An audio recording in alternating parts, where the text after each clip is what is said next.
Welcome to The Game Changers, a series of powerful programs serving people who positively transform every relationship and situation by accepting personal responsibility for their professional, relational, financial, and physical wellness. Benefit from being reinvigorated and take yourself to a whole new level. Disrupt the status quo and take personal responsibility for your life. In The Game Changers, you'll learn to live in chaos, unleash untapped potential, focus on positive behaviors, awaken and empower yourself, become outcome focused, thrive in challenging environments, and take your relationships to the next level. Sponsored by Olive Media Network, the Entrepreneurs Network, and the CEO. Now, please welcome your host, Dianne Ojar.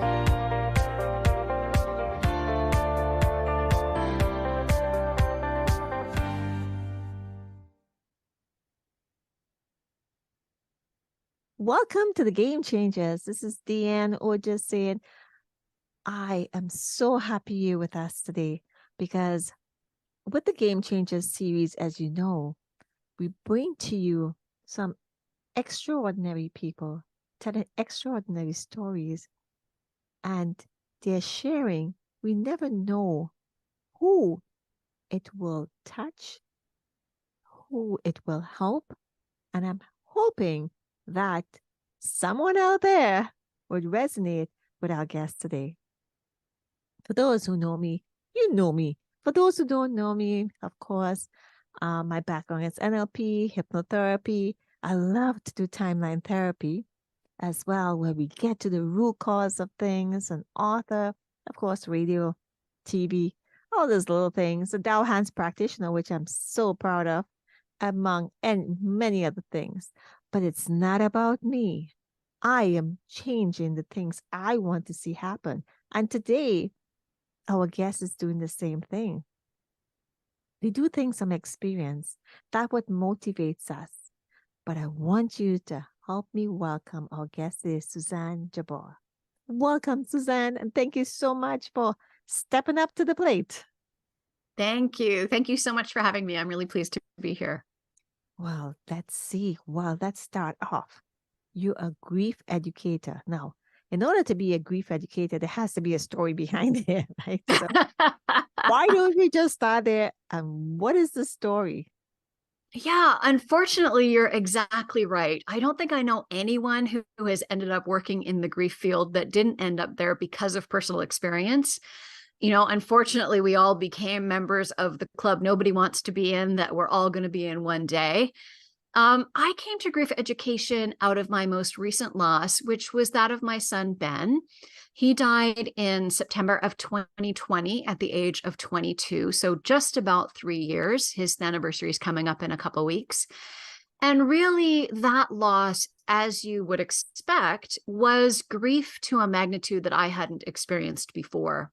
And what I learned was that as a griever, I didn't know enough about grief to know what the experience was going to be like, even though I had had losses of people close to me before.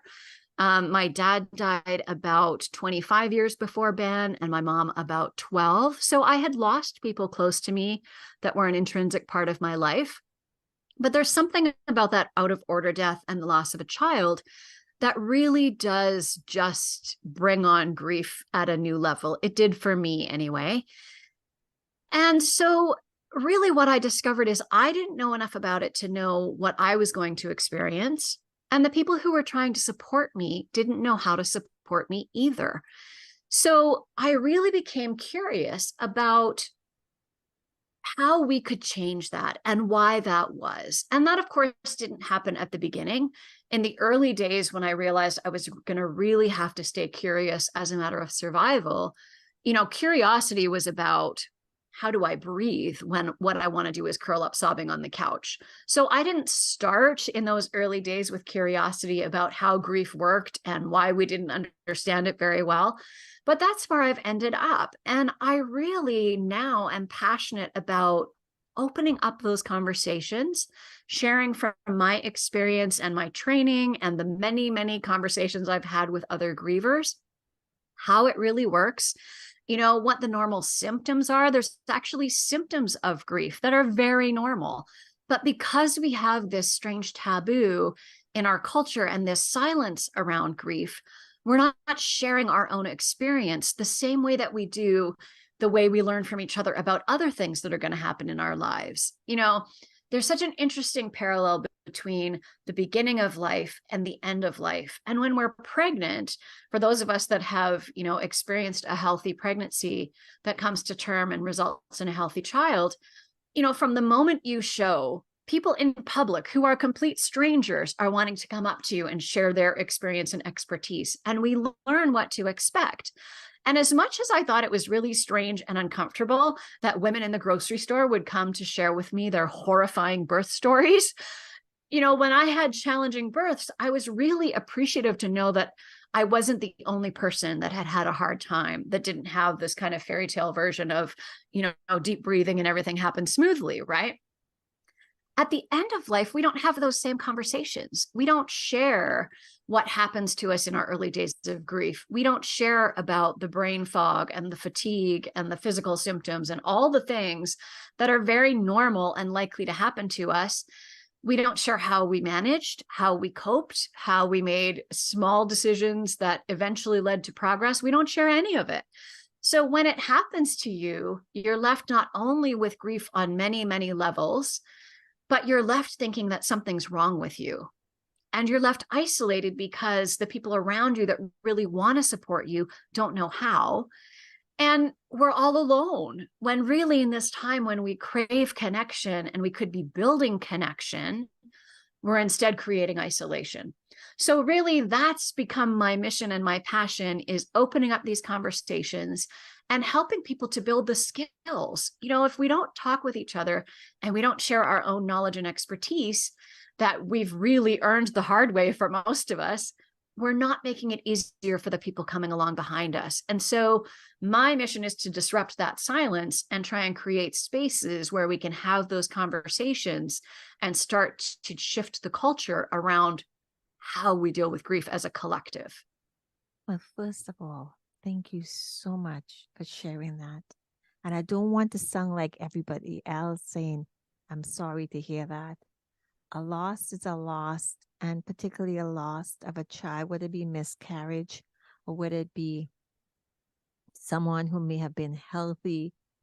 The loss of a child, regardless, there are no words to put to that, except possibly, well, in my belief, this is what I believe, is that if their work here is done, it's not our time. There's not much we can say about it. And apart from that, and you may or may not want to hear that, but apart from that is when it's time to go home, it's time to go home. We can't fight it. But at the same time, what we should say is, the question is, how are you doing today? Because people don't understand is that you still have to carry on. One of the things many years ago, a couple of people I met over the years, I didn't know. I would just go up to them, in events, and they would sit next to me and they'll have lupus or something, and I'd turn to them, not knowing, probably understanding what I was saying. I mean, I knew what I was saying, but why I was saying it, I don't know what I'm saying right now, but you'll understand in a moment. And I said to them, you lost a loved one. And they said yes, because the event was to raise funds for somebody who had cancer, and another girlfriend had cancer too as well. And then I soon found out that she had lost a son. And another girl who was sitting next to me had lupus, had lost a son. When you talk about grief and you talk about a loss, when people blame themselves and all the gestalts, the anger, the sadness, the fear, the hurt, the guilt, they limit themselves so they can't live anymore, and they keep it inside of them, this is where the body starts to react, and you're pumping yourself with these cortisol and adrenaline and so forth. So we become, because we want to say, okay, take me instead and so forth. But I applaud you for saying, no, I have to live. His name wasn't in vain, and it's time for me to go on. And how do I do this? Well, we would be very surprised out there that, believe it or not, there are many, many parents out there who are living or lived what you're going through. They just don't talk about it. Mhm. And I truly believe, I say this all the time, you cannot, and I always repeat myself, cannot tell somebody a story when you don't know the story. You know of the story, but you're not living that story. I went to an International Women's Day once, and there were a couple people there, and one I remember was speaking about her brother who committed suicide. I can't fathom the fact that how I know there's a message behind there, but you really don't know what's going on inside that person. Now, I honestly don't know how you lost your son, if it was illness or was anything. I don't know if you want to share that. That's totally up to you, and I appreciate that, and I respect your privacy. But what I'm saying is that on the other side, looking from the other side, yes, I applaud you for wanting to say, okay, how do we move on from there? Life goes on. So thank you for stepping up, because to find your tribe, to find your niche, sometimes is one of the most challenging things in any career, especially in the coaching, because there's so much we can teach. But when you have that experience, you can tell the story. You understand that. So thank you for that. So tell us, in terms of when did you decide that the decision you made, I mean, of course, you went through your emotions, you went through your period when you had to, and you still do from time to time to a certain degree. It doesn't go away. Nope. But one of the things I do know is we celebrate life. When we celebrate life, we give light and love to that soul, that person, and love, because nobody wants to see you miserable, right? Definitely not. So you've gone through your period where you had to go through the motions. But when did you decide that, no, I got to do more than this? I got to pick up myself. This is not serving me. It's not serving him. It's not serving everyone. And the other thing about it is it affects the loss affects everybody, but your mental state affects everybody else around you. So when did you decide that, no, I need to do something? My son's name is not in vain. I knew very early, within days or weeks, that I was very clear that that story we're told about parents after the loss of a child, where they never recover, all these awful stories we tell about that experience, was not going to be my story. I was very clear that there was nothing, as you say, there was nothing about that that would honor me or honor my son. And I was very clear that there was a life here to be lived, and it was mine, and that I needed to live a life that honored him as well, right? I had no question that I was not interested in guilt or regret or any of those things. There was no peace for me down that rabbit hole. So I made a different choice than going there. And I really knew that I had to face the grief full on. I had to accept all of it, the good, the bad, and the ugly. And at the beginning, it's mostly bad and ugly. And I had to get okay with that. I had to accept that it was supposed to be horrible, and it was supposed to be hard, and it was supposed to be, feel like I was living in a post-apocalyptic nightmare, and that was normal. And I had to really give myself permission to grieve fully and grieve well, because the culture doesn't give it to us right now. That's part of my mission, is to shift that as quickly as possible. But culture doesn't give it to us. So we have to give it to ourselves. And I was so grateful. I had a knowing very, very early on that for my own survival, I was going to need to be two things. I was going to need to be conscious, and I was going to need to be curious. And conscious meant that I had to accept that everything that arose, every emotion, the ones from that, for me, problematic, good list and bad list. I think there's a huge issue when we label feelings and emotions as good or bad, positive or negative. They all have a role to play in our lives. They all have a message for us. I had to get comfortable with being conscious to it all, because I knew that if I went into the old patterns that we're encouraged to do, where we kind of ignore our emotions and we put them in a box somewhere and hope they'll go away, that would literally lead to my destruction. I was very clear that that was not an option, that the emotions were going to be so big and so overwhelming that I had to allow them to overwhelm me, and I had to stay conscious to them. The curiosity was about, what next? What little steps? How do I survive? How do I, as I said, really in the early days, honestly, the curiosity was about, when I am sobbing so hard that I literally cannot gasp a breath, how do I breathe? That was the curiosity. How do I get through this day? How do I just hold on for one more day, one more moment, one more breath? When it's really hard, it's about one more breath. And then as that survival mode releases a little bit, and as you're able to take, your capacities come back, for me, very gradually, right? But they do start to come back. And even when the capacities are vastly diminished in those early days after a catastrophic loss, you still have the ability to make choices. You still have the ability to hold curiosity. And even if the curiosity literally is, how on earth do I shower? Because many of those things that we don't think about, that we do out of muscle memory or just our rote part of our lives, that part of our brain is turned off. It's busy doing something else. That's And right. you have to be conscious about, oh my gosh, I'm standing under the water, and what do I do here? Right? Have I washed my hair yet? I'm not sure. Let's just wash it again, right? Did I wash my body? I don't know. Let's do it again. So that curiosity really was about, how do I do these very simple things that I never used to have to think about?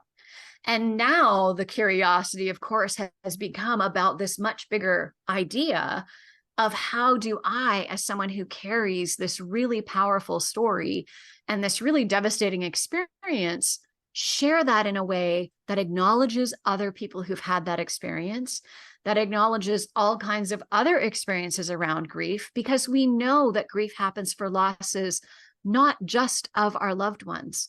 It happens for all kinds of loss, and even sometimes change for the better, happy change, can bring grief with it because you're leaving something behind. So how do we open up these conversations? How do we embrace this growth mindset? Because really, we're all beginners. We have not talked about it enough. We have not learned enough. And we all have to embrace that growth mindset and start to learn and be open to expanding our understanding about how this universal experience that will be unique for each of us each time it happens, how can we learn from each other? How can we talk about it? How do we hold those two things? I'm conscious and I'm curious. And that just became my mantra in this moment. How can I be conscious? Well, that's hard and feels overwhelming. Okay, so then the curiosity is, how do I just breathe through that? Beautiful. And then that, small choice, one breath at a time, keeps us at least a little bit in motion. And when we're prepared to face it, then we can allow it to move through, right? And those emotions aren't bottled in our bodies, becoming, malignant, because that's what will happen if we hold them in our bodies. So we have to name them. We have to own them.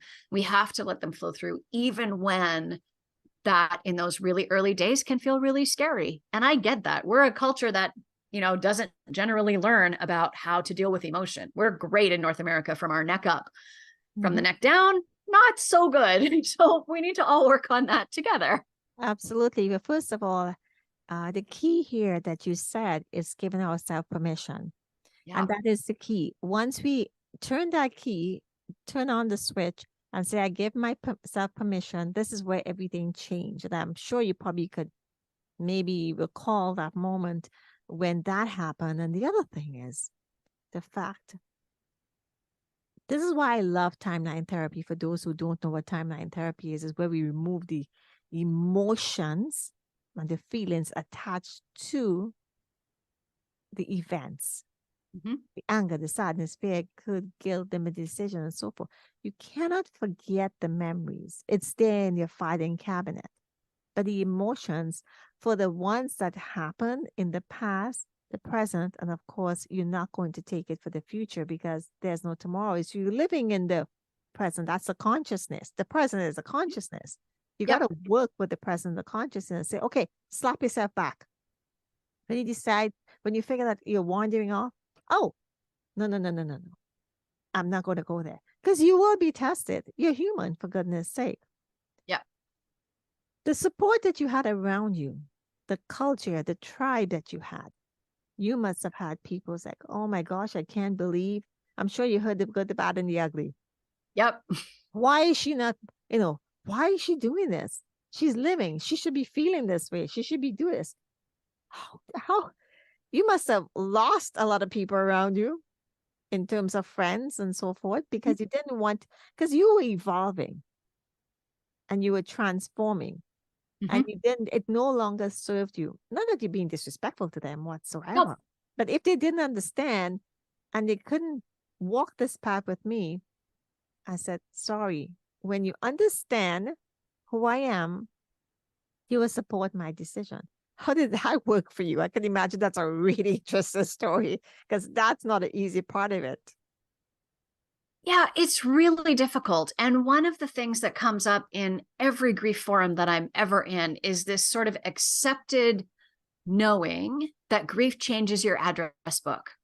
And I have so much curiosity about that too, because you're absolutely right. I had people who I thought were on my inner circle who disappeared from my life. They were your rock, right? Right? And disappeared, just disappeared. And other people who I didn't necessarily know all that well, who came right in and were able to say, oh my gosh, I don't know what to do. I don't know what to say, but I love you and let's figure it out together, or something like that. It's really interesting, as you say, because I made the choice for this really to be a transformational experience. And I knew very, very early on that I absolutely knew the person who went to bed the night before that phone call, that woman didn't exist anymore. And I had to recreate who I was. So not only had I lost Ben, he had died, I also didn't know who I was. And I needed to figure that out because I wasn't going to be that same person ever again. And I was okay with that. I understood that that was reasonable. That was a reasonable response to this experience. But a lot of people didn't. And that's fair. And I think, when big things happen to us that require us to change and require us to up-level and evolve in some way, it's natural that there will be people in our life that don't have that evolution at the same moment as we do. And for me, it's a no blame, no shame, no harm kind of thing. And I then get to decide, where do you fit in my life now? Because as we evolve, we find new kindreds, right? We find new people, different people that are evolving with us at a similar pace to a similar place, that we're all on these unique journeys, right? And it is really interesting to have to kind of recalibrate and figure out and feel into, where do those people fit now? Many longtime friendships have shifted significantly. Absolutely. And that's okay. Let's stop. Let's talk about that for a moment before we go on, because I'm going to lose my train of thought here. And it's very interesting that you're saying that. First of all, it's transformative. It's evolutionary, although people may not understand those words in this context, but it's anything that you're stepping up higher is evolving in your spiritual journey, in your physical life, in your everyday doings. But there is something, and we talk about value elicitations, we talk about, the tribes that you have. There's so many things we can talk about here, but we start like, let's put it in this perspective. It's a level 3 is where we start. That's where we all are, more or less. But when you evolve to another level, let's say the level 4, and these are actual levels, by the way. This is actually, in true. So when we evolve to the next step up, those people on that level will not understand. Now, that level 4 may sound like it's like one step. That step can be a massive, huge step. Mhm. It's like jumping from the floor to the top of a building or beyond. And to get from there to there, it's not just like a regular step. There's a lot of things that comes with that. A lot of teachings, learning, testing, and to get from there to there. They will never see that because they've been conditioned to say no. And then you can't blame them sometimes because this is how they were taught. This is what they're supposed to do. You have the mourning period. You have to do this. You have to do this. You have to do this. You have to do this. Life is a choice. Change will happen. And growth is really, and I keep saying this to everybody these days on all the shows, growth is an option. Either you go with it or not. If you sat back and you cried wolf and be the victim and say, oh my gosh, Ben, what did you do? How is that serving Ben? How is that serving anyone? Most importantly, from a health perspective, relationship perspective, survival, finance, your journey, it is not who you are. Now, at the same time, you have been working on yourself even prior to that, even you probably may or may not realize it. Mm-hmm. So Ben was there to put in this to help you understand what your purpose is, what your calling is. So you know when you speak about, but it's at the end of the day, just talking about a mention, this is all about you and your healing. So you continue to heal every single day, every single moment from the time you wake up. If it's something, okay, and we have to be grateful for what is coming to us. So the tribes that you had, they no longer serve you. They may come around, but they have to get to that level too. And it's not that you cut them out. And some of them you probably did. But their opinions are their opinions. You don't live with their opinions. No. But you got to be a very strong woman to do so. So let me ask you this. What are some of the, I wouldn't say weaknesses. We have, the yin and the yang, the weaknesses and the strengths. But what are some of the things that really boosted up there in some of the things that you didn't know? Let's for the analogy and conversation, let's say, weakness, because most people understand it as, what are some of them, a few of them that really boosted, like on the spot, when you gave yourself permission? I think for me, there were a few, and you're right. I was already on a growth path when this happened. So, which I'm so grateful for, because I had put some tools very consciously and intentionally into my toolbox that then I was able to pull out when I was able to stop sobbing, right? And I want to be really clear too, if you have found this and you're in those very first early days, it's absolutely okay if the choice you're making today is to curl up in a ball on the couch and cry. That's absolutely okay. But you can't do that forever. So then you have to choose what comes next. How do you rebuild? How do you carry on with your person? And the things I had to up level to do that were 100% my accepting of my emotions, which we talked about a little bit before, and just allowing them all to wash through, to overwhelm when they overwhelmed, because they're massive in those early days. It's like a tsunami where you're just underneath and you can't breathe and you're being thrown around. That's what it felt like. And I had to accept that. And I also became really clear that I had to hook into the present moment and be really conscious about, and I remember having moments where I would say to myself when I was feeling that overwhelm and feeling that tsunami, and I just would have to say, no, in this moment, I am well. In this moment, I am safe. In this moment, I am loved. In this moment, everything is okay. Because really, in this moment, that's what's true. And the overwhelm and the story and all the shoulds that are supposed to be how a grieving mother behaves, I was not prepared to engage with any of that. And I really didn't want to expend any of my limited capacity on fulfilling other people's expectations. I very quickly took a quantum leap in my recovering people pleaser nature, because I am a recovering people pleaser, a recovering perfectionist. And I had to really, take another leap in letting both of those things go, because the person I needed to please was myself. And I remember saying to my daughter, in those early days, I can be responsible for myself and I can help you, and everybody else is on their own. Like, that's the extent of the capacity that I have. I'm putting myself first. I'm also 100% here for you. And everyone else involved was adults, right? They didn't need me. We didn't have small children. Ben was 22. My daughter was 25. So there's all adults involved. I can work with the two of us, and everyone else is just going to have to figure it out. So I was not going to be the one that was taking care of everyone else, which I had done for decades at that point in my life.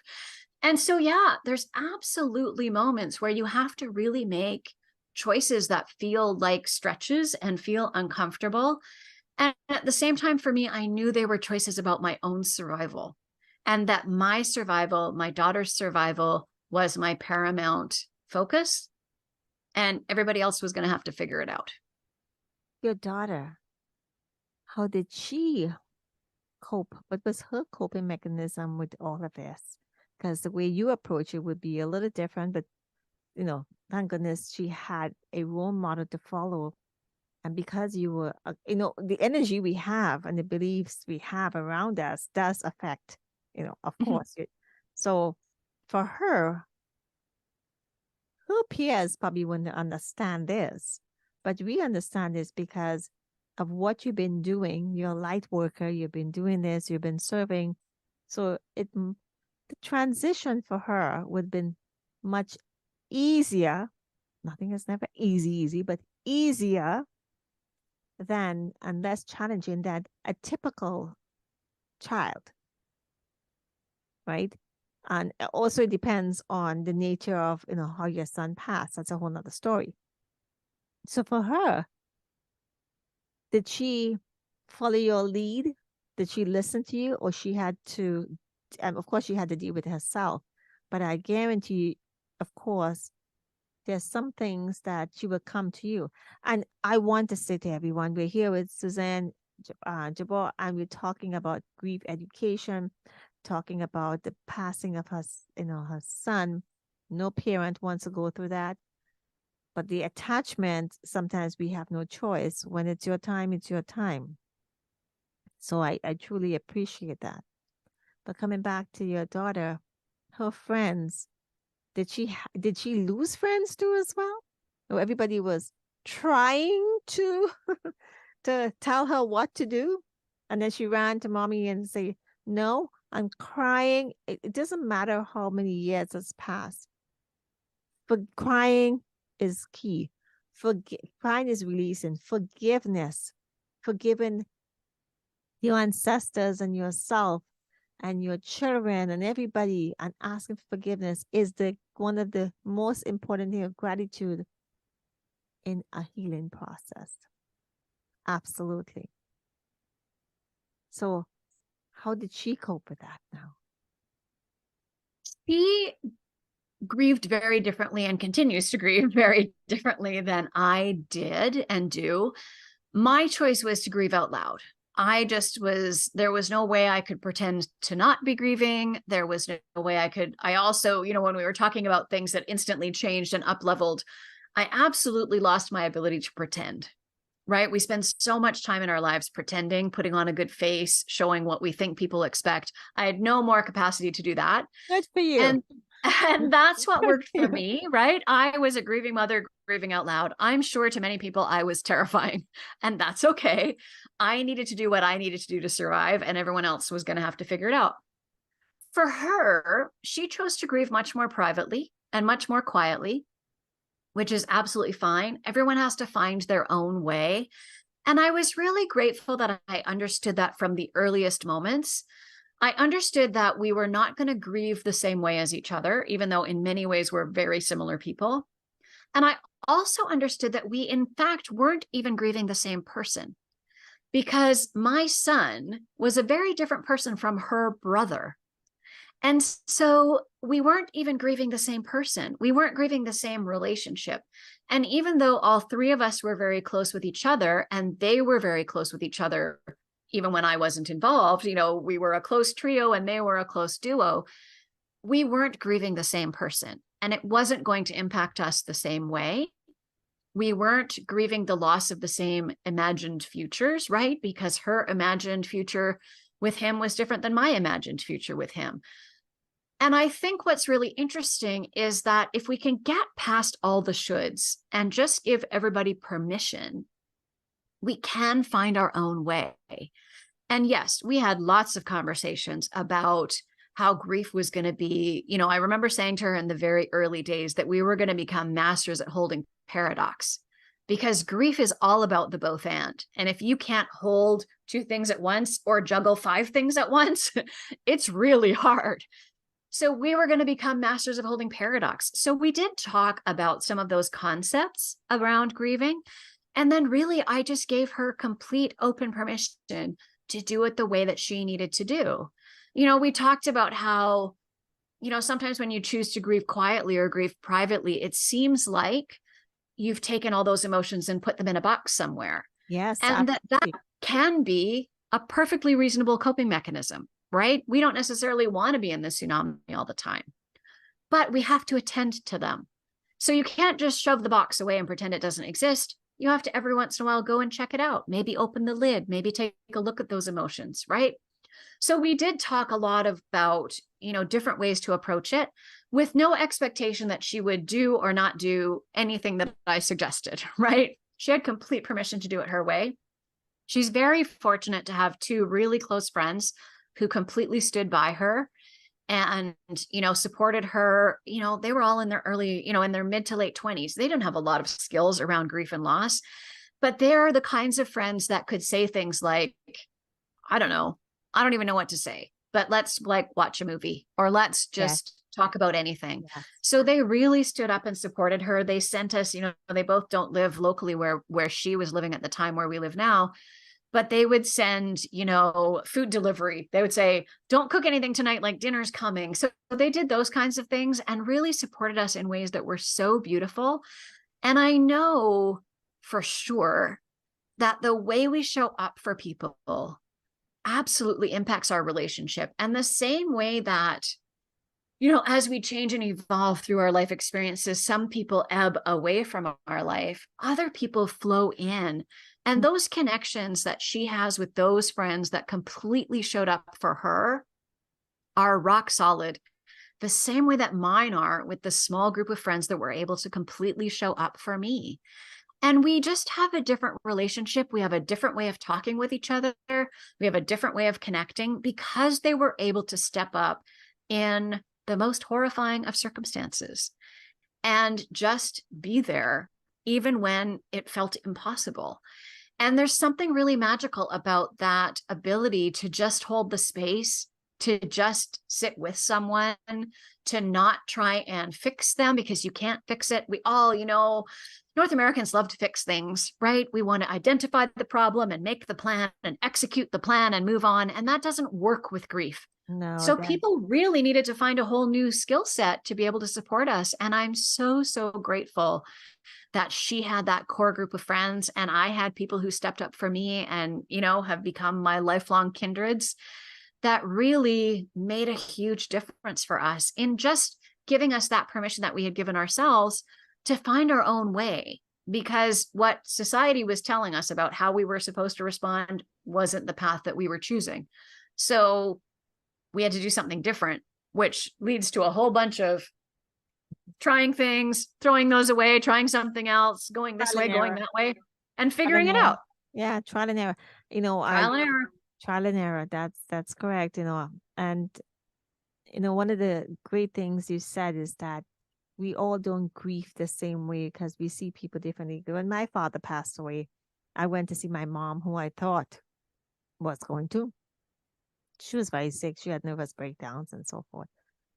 And I had just started working, and my daughter was like 4.5. So I said, okay, I'm going to see her. And actually, a friend who was like a mom to me She said, she just came back. I'm from Trinidad. So she just came back and she said, I think you could see your mom. I said, okay, fine. And I just started working in the bank. It was almost a year. So it's vacation time. But I ended up I had 2 weeks. I ended up taking an extra week on paid. And the Saturday, I would have been flying back, or that weekend is when my dad passed away. When I saw him driving the morning, he was going one direction. I was going the same opposite direction. He was diabetic since in his 20s. And that's a funny thing. That particular day around lunchtime, we had a conversation. We never had a conversation like that before. I was close to my dad, but never had a conversation like that. And then he drank some soup and then he started to cough. And that was why everything went south. And he died that night. Wow. Remember, I was pouring rain. I remember the phone rang about 11:15 because my sister's a nurse and she was at the nursing home where he was. I don't know if you ever saw someone age before your eyes, but when they were taking him to the car, literally, like my father aged like 10, and he's only 61. He literally aged right in front of my eyes. And my niece at the time, and they were like 8, 7, 8, something like that. And she said, Grandpa died. And I said, why would you say that? Because you'd be surprised what can come out your mouth. And he died that night. But the moral to this story is, when we got the phone call, my sister picked up the phone. And I remember right there in the room, and I just went down and said, thank God, because there was another gentleman in the country who had a blackout, and my dad was in an accident 20 years before. And he was talking about he didn't want to pace me. We didn't know he was having a heart attack. He didn't tell us, and so forth. But what I'm saying is, I didn't cry or anything. I was just relieved. For 2 days, I don't think I slept. Did I not do it my way? But for 2 days, more or less, just thinking, oh my gosh, he did not have another accident or blackout. That was my comfort, saying, because he couldn't survive. For 20 years, he flew through in Tobago a windscreen, and he was like 6 months in the hospital and so forth, and then diabetic and all these things. And the pain, like he would still be limping because he had metal in his knee. So the point is, that is how I dealt with it and say, it happened for a reason this way. And that is what my comfort has been for all these years. And it's 30 years now. So I went to see my mom, who I thought was going to pass, and my dad passed away. That was one phone call in my life I never, ever, ever, ever wanted to get. And my mom passed away even a little crazier than that. She was sitting there and she asked my sister, this is like 16 years after, for some milk. And my sister was, in the backyard, she was sweeping or something, gave her the milk, and then she heard a gasp and she said, you okay? And right there, sit down, and she passed away. But she didn't speak to me. She called all her family and so forth. People know when they're going to be passing. They know. It's as strange as that sounds. They know. She called all her family, and the doctors had given her medication that slowed down her heart even more, which we didn't even know she was suffering with her heart. But that's all that story. So how we interpret this is very different, every single person. And if it's one thing here today with Suzanne is to understand is that don't expect. When you expect, you get disappointed. Don't judge. Don't expect what the other person is feeling, because emotions are emotions. Like you said, there's boxes of tools for every single different emotion. You cannot expect to take. It's like a screwdrivers. When you're trying to unscrew something, you have to go through the whole box to figure out, which hole it goes into, what type. So think of it that way. So when someone is going through something, you ask them, how are they doing? You ask them, what can I do to help you today? It's not a matter of you helping them in emotions. You can't. But they may need you to bring a glass of water, to make a meal, to do something. Just leave them alone for a moment. That is what they want, the little things. But then we tend to be all dramatic about everything. So I like what you said there. everybody, and we hear it from time to time, but I believe we really need to emphasize that everybody has a different, everybody is made up differently. Our emotions are all different. Some go off the charts and some are like way below. And I am happy that your daughter had the support, because at that point in time, I mean, I have girlfriends since I was 5 years old, are very close to me. And that's a long time. Let me tell you that. It's a long time. But I know I can depend on them. They're not physically here, but even for moral support. And nobody is talking at me or down to me to say, this is what I should be doing, like you said. Ask me, what could I do for you to help you sleep that night, get better that night? So good for her and good for the friends. We really appreciate that. And when your son passed away, I don't give energy to the timing that happened. Oh my goodness, that was a very traumatic time for the losses of family members left, right, and center.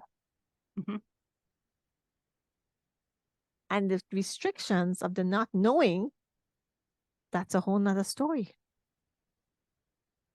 So, I mean, technology has made it a little bit simpler now where, you can interact globally without being there. So that helped. But that timing, and many people, and I'm sure you come across them, they still don't understand, and they're still asking the why. The why. We really have to stop asking the why. If you trust and believe, then you'll know the why.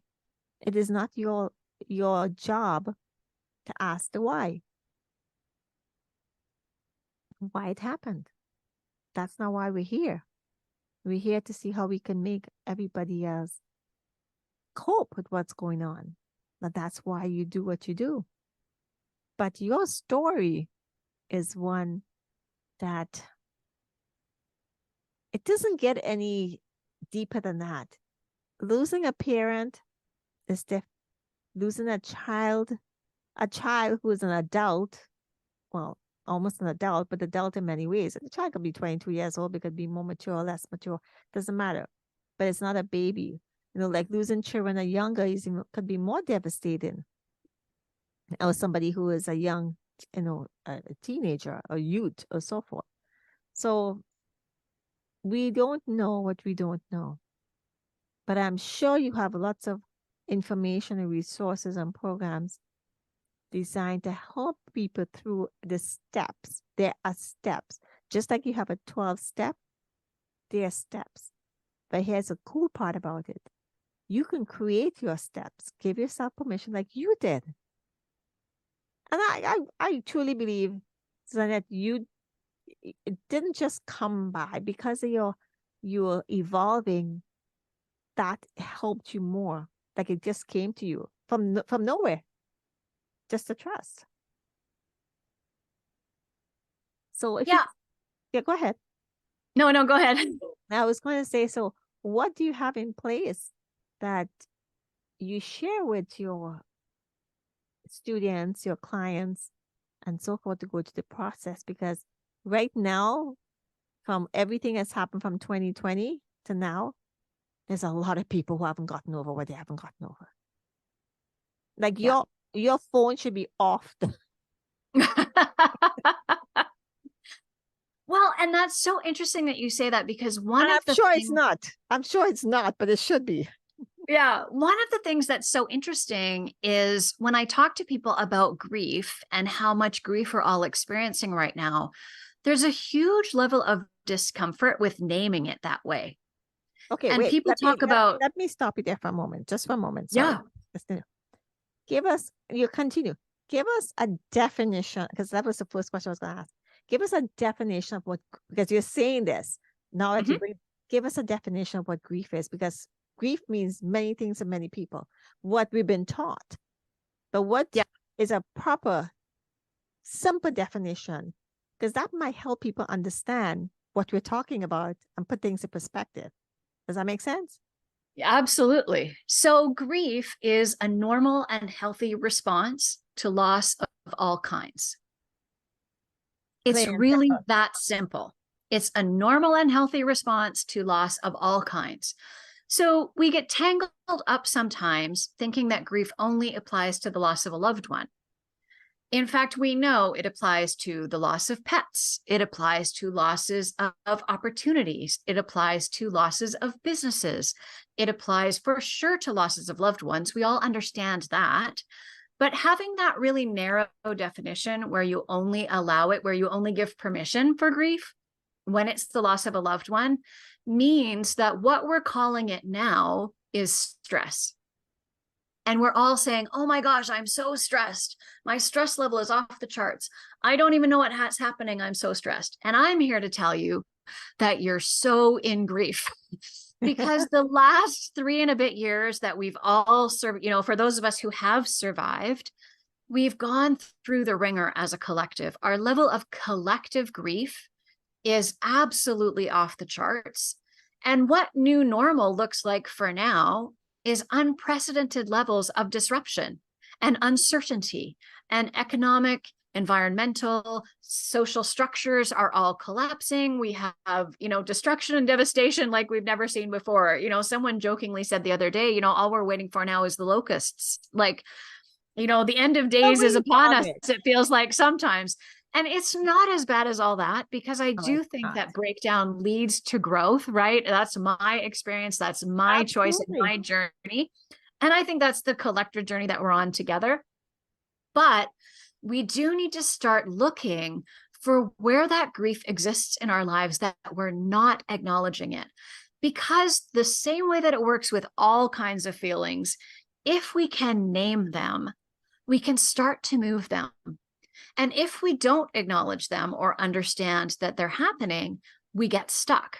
So we have a lot of fear about grief as a collective. We're really scared of it. When I ask people why they didn't show up for someone that they really wanted to support, about 97% of the time, it's about fear. And when we feel fear about something, we can't feel love.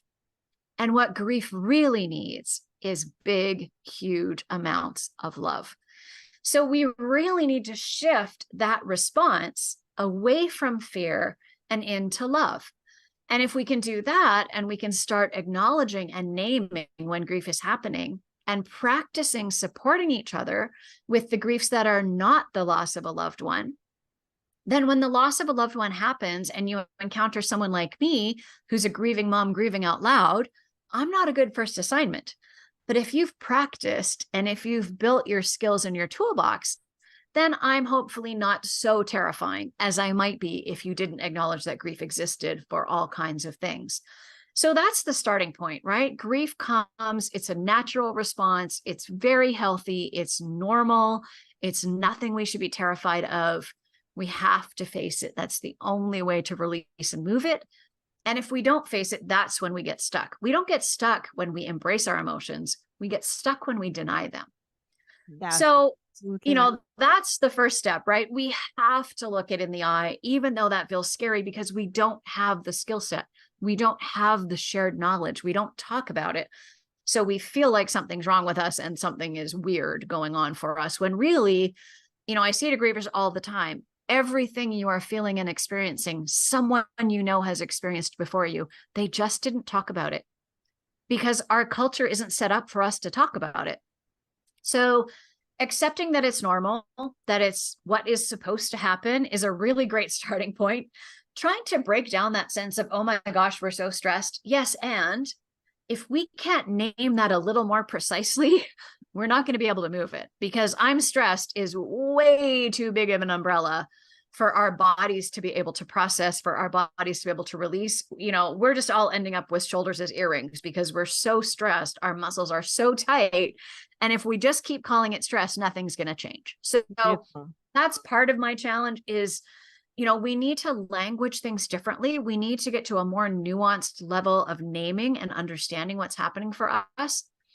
And where I really love to spend my energy and my work is actually with businesses, breaking down for them where grief shows up in their workplace and how they can do a better job of building grief resilience into the structure of their organization. We know big culture change.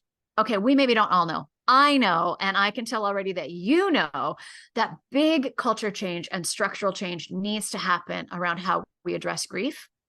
And one of the places we can make those changes the most quickly is in the workplace.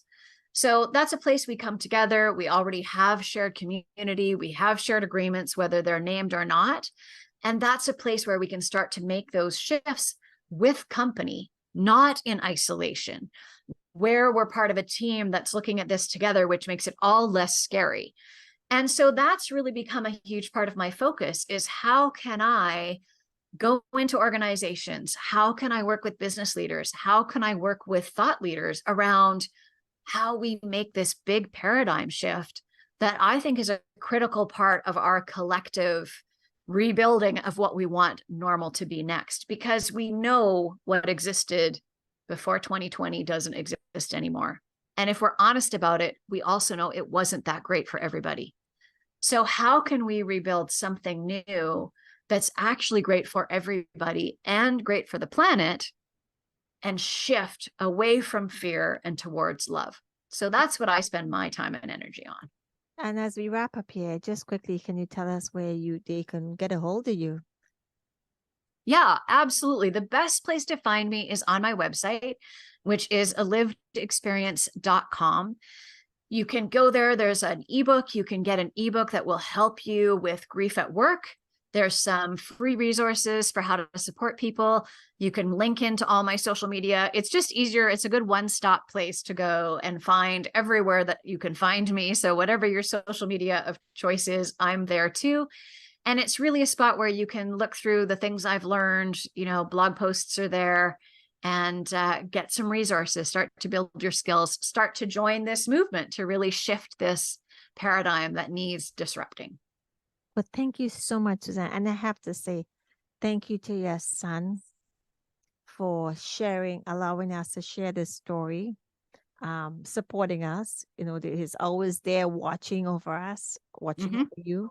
So we know the things I was not said out of context, but really and truly because we know there's someone out there who's listening. We are hoping that you will share this. We are hoping, again, even losing a car, it's a loss. And you're right, it's a grief. But some of the things, for me to recap is, yes, give ourselves permission. The day you do this, you'll understand the magic in that. Also know that if you expect, you will be disappointed. So if you expect someone else to react the way you reacted, it's not going to happen. Everybody has a different relationship with the souls, with their brothers, with their mothers, sisters, siblings, friends. It's a different relationship. So they're through their eyes. They don't want to hear you tell them what they should be doing. They want you to tell them, tell me how I can help you today. There's no question about that. And the fact that there is a definition for grief, and grief comes in all shapes and sizes. We also know that. And I just want to recap this because the conversation, and please go back and listen to this. And if you need to ball down the house and let it go, please do so. It's healing just to get it out. If you need to speak to someone, sure, pick up the phone and call her. Call someone. But at the same time, know that there is grief in all areas of our lives, not just in a human being, a relationship. We have grief in health. We have grief in our spiritual journey. We have grief in our business. We have grief in our career. The loss, like you said, the loss of anything. And when we say loss, it's attachment. We have attachment. That's a whole nother conversation for another time. That's a different episode. That's a different episode. But attachment, because we get so attached and comfortable, and not knowing is one of the reasons. So be in the knowing, be in the present, like you were, like Suzanne was, being in the present and accept it for what it is. Bring it up if it needs to be discussed, even with yourself, go in a room or to talk to someone, bring it up. If you don't know, go watch a movie. Go do something that will maybe help you cry it out. I don't know. We don't know. Everybody, copes with things differently. So I want to say to you, Suzanne, thank you so much for what you're doing. It is needed out there. Everybody has, and one of the things I have to say about transformational journey and coaching and so forth,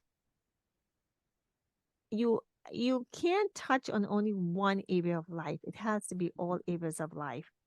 And so if that comes across in discussion, be open and be comfortable in talking about all areas of life, because it's a balance.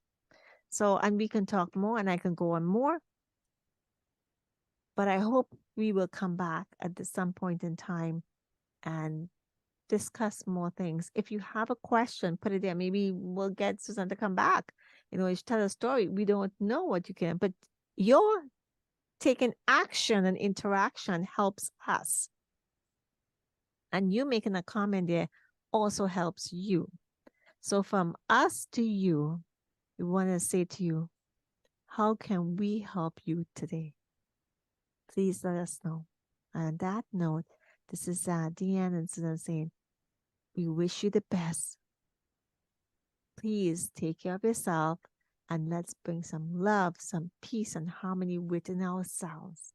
So thank you so much for listening to The Game Changers. It's our pleasure to bring to you these extraordinary stories from these extremely extraordinary people. Thank you so much and all the best. Thank you.